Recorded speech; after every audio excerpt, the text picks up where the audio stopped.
मन को खाली करना सीखो। Learn to empty your mind. Moral story. मन को खाली करना सीखो। एक गुरु का शिष्य बहुत गहन ध्यान कर रहा था, लेकिन उसका ध्यान केंद्रित नहीं हो रहा था। उनका मन सदैव विचारों से भरा रहता था। उसने अपने दिमाग को खाली करने की बहुत कोशिश की, लेकिन उसकी सारी कोशिशें नाकाम रहीं। अंत में जब वह सब कुछ कर चुका, तब वह अपने गुरु के पास गया और बोला, गुरुदेव, मेरा मन हमेशा विचारों से भरा रहता है। मैं एक जगह ध्यान केंद्रित नहीं कर पाता। जब देखता हूँ तो दूसरी चीज पर चला जाता हूँ, फिर तीसरी और चौथी चीज करता हूँ। मेरे दिमाग में हजारों विचार चलते रहते हैं और मुझे पता भी नहीं चलता कि ऐसा कब होता है। बहुत समय बाद मुझे एहसास होता है कि मैं क्या करने बैठा था और क्या सोच रहा था। हे गुरुदेव, मैं अपने दिमाग को विचारों से खाली करना चाहता हूँ। मैं चाहता हूँ कि मेरे मन में एक भी विचार न रहे। जब चाहूँ तभी विचार उठना चाहिए। गुरु ने कहा कि किसी भी समस्या का समाधान तभी होता है जब हम समस्या की जड़ तक पहुंचते हैं, समस्या को ठीक से समझते हैं और जानते हैं। क्या आपने उस मन को भी जाना है जिसे आप खाली करना चाहते हैं? शिष्य ने कहा, गुरुदेव, मैंने मन को जानने की बहुत कोशिश की है, लेकिन जितना इसके बारे में जानता हूँ, यह उतना ही रहस्यमय होता जाता है। गुरु ने कहा, जाओ और छोटे छोटे पत्थरों से भरा एक घड़ा ले आओ। तब शिष्य छोटे छोटे पत्थरों से भरा एक घड़ा ले आया और गुरु के पास रख दिया। गुरु ने कहा, इस घड़े को अपना मन समझो और इस घड़े में पत्थर भरे हुए हैं। अब इस घड़े में और पत्थर डालो। शिष्य घड़े में पत्थर डालने लगा। घड़ा पहले से ही भरा हुआ था। 12वां पत्थर रखते ही बाकी सभी पत्थर नीचे गिरने लगे। तब गुरु ने कहा, रुको और ध्यान से देखो।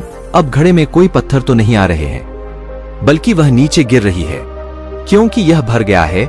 इसमें जो भी आ सकता था वह आ गया, अब और पत्थर नहीं आएंगे।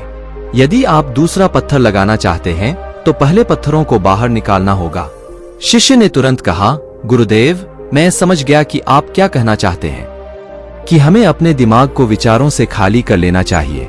गुरु मुस्कुराए और गुरु ने कहा, पहले पूरी बात समझो और फिर दिमाग को खाली करो।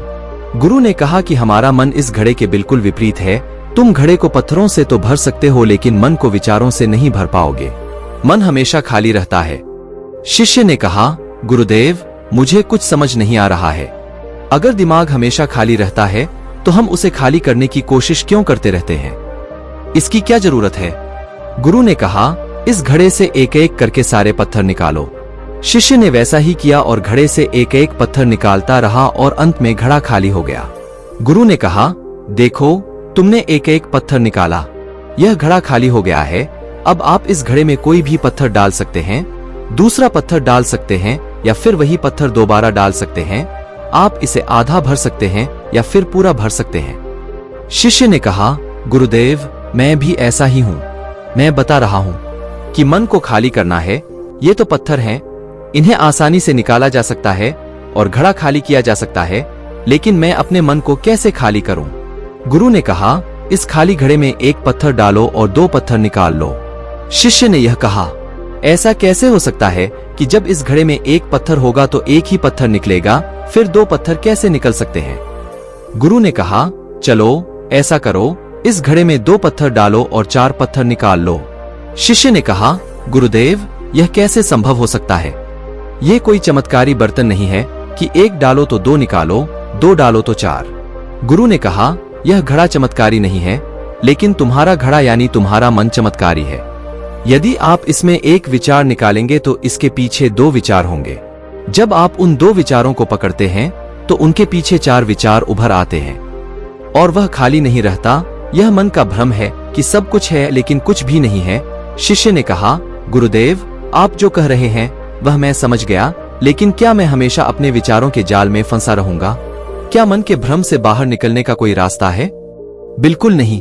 और जब आप उन 4 विचारों को पकड़ते हैं तो उनके पीछे 16 विचार उभरते हैं और ऐसा करने से विचारों की एक लंबी श्रृंखला बन जाती है और आप कहीं नहीं रुकते, एक के बाद दूसरे विचार को पकड़ते चले जाते हैं। यह मिट्टी का घड़ा पत्थरों के घड़े के समान है। भरा रहेगा लेकिन आपका मन कभी नहीं भरता, वह हमेशा खाली ही रहता है। हमारा दिमाग भी एक विचार के बाद हमारे लिए हजारों विकल्प खोल देता है और हम एक मुख्य विचार को छोड़कर उन हजारों विकल्पों में फंस जाते हैं। शिष्य ने कहा, मैं आपकी बात अच्छी तरह समझ गया हूं, लेकिन अब मुझे क्या करना चाहिए? मेरा मार्गदर्शन करें। गुरु ने कहा, मन के जाल में मत उलझो, मन को खाली करने की कोशिश मत करो, अपना ध्यान इकट्ठा करो, एकाग्रता लाओ, जो भी कर रहे हो उसे अंतिम मानकर करो। ऐसे करो कि बाद में इसमें आपको कुछ भी करने की जरूरत नहीं है। और जब आप किसी दूसरे विचार पर काम करते हैं तो बस उसी पर काम करें, कोई दूसरा विचार नहीं। मन के भ्रम से बाहर निकलना इतना आसान नहीं है, लेकिन अभ्यास सब कुछ कर सकता है। शिष्य ने कहा, गुरुदेव, मैं भी ऐसा ही करूंगा। यह समझाने के लिए आपका बहुत बहुत धन्यवाद। हम सभी अपने दिमाग को खाली करने की कोशिश करते हैं, मन में उठते बैठते विचारों से परेशान रहते हैं। हम चाहते हैं कि ये विचार कहीं चले जाएं, और हम शांत हो जाते हैं। लेकिन जितना हम इन विचारों से दूर भागते हैं, हम विचारों का उपयोग करते हैं कि वे हमें शांत करते हैं, और वे आपके उन्हीं विचारों से जुड़े होते हैं जिन्हें आप छोड़ना चाहते हैं। इसलिए ये विचार इतनी शक्तिशाली हैं। जब आप सोचना ही नहीं चाहते तो आप शांत रह सकते हैं। यह तभी संभव है जब आप शांत रहने की कोशिश करना बंद कर दें और अपनी समस्या को हल करने पर ध्यान दें। ध्यान केंद्रित करें और समझें कि चिंता करने से नहीं बल्कि सोचने से समाधान मिलता है। गुरु ने कहा, इस मिट्टी के बर्तन को पत्थरों से आधा भर दो। शिष्य ने वैसा ही किया। फिर गुरु ने कहा, अब इन पत्थरों में से एक पत्थर चुन लो और उस पत्थर की एक छोटी सी मूर्ति बनाकर मुझे दे दो। मैं जानता हूँ कि तुम एक अच्छे कलाकार हो। जब शिष्य ने 11वां पत्थर निकाला और उस पत्थर को तराशना शुरू किया तो उसे एहसास हुआ कि यह पत्थर अच्छा नहीं है।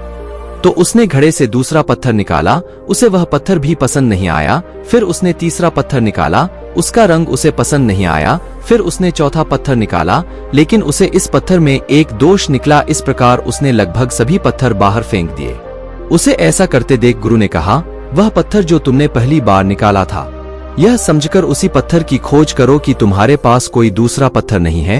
तब शिष्य ने उस पत्थर को ही खोजना शुरू कर दिया और उस पत्थर से उसने अपने गुरु की एक बहुत ही सुंदर मूर्ति बनाई और अपने गुरु को भेंट की और कहा, बहुत सुंदर, इस पत्थर से मूर्ति बनाई जा सकती है। मैं इसका विचार भी नहीं कर सकता था। गुरु ने कहा कि जब कोई दूसरा विकल्प नहीं है तो हम अपनी सारी ऊर्जा उसमें लगा देते हैं और उसे सर्वश्रेष्ठ बनाते हैं। जब कोई दूसरा विकल्प है तो हम सिर्फ पत्थर चुनते रहते हैं। मान लीजिए कि मूर्ति नहीं बनाई गई है। बौद्ध परंपरा की यह कहानी मानसिक शुद्धता और ध्यान के महत्व को रेखांकित करती है। इससे पता चलता है कि स्पष्ट और केंद्रित विचारों को उन्नत आध्यात्मिक क्षमताओं वाले लोग ही समझ सकते हैं। हालांकि इस कहानी को रूपक माना जा सकता है, यह बौद्ध धर्म के अभ्यास में सचेतनता, एकाग्रता और आंतरिक गुणों के विकास के मूल्य को बताती है। दोस्तों, हम आपसे फिर मिलेंगे ऐसी ही एक सेल्फ हेल्प सलाह के साथ। तब तक आप जहां भी रहें खुश रहें और खुशियां बांटते रहें। और आपके चैनल सुपर इंस्पायर्ड को सब्सक्राइब करना ना भूलें। हमें अपना बहुमूल्य समय देने के लिए हार्दिक धन्यवाद।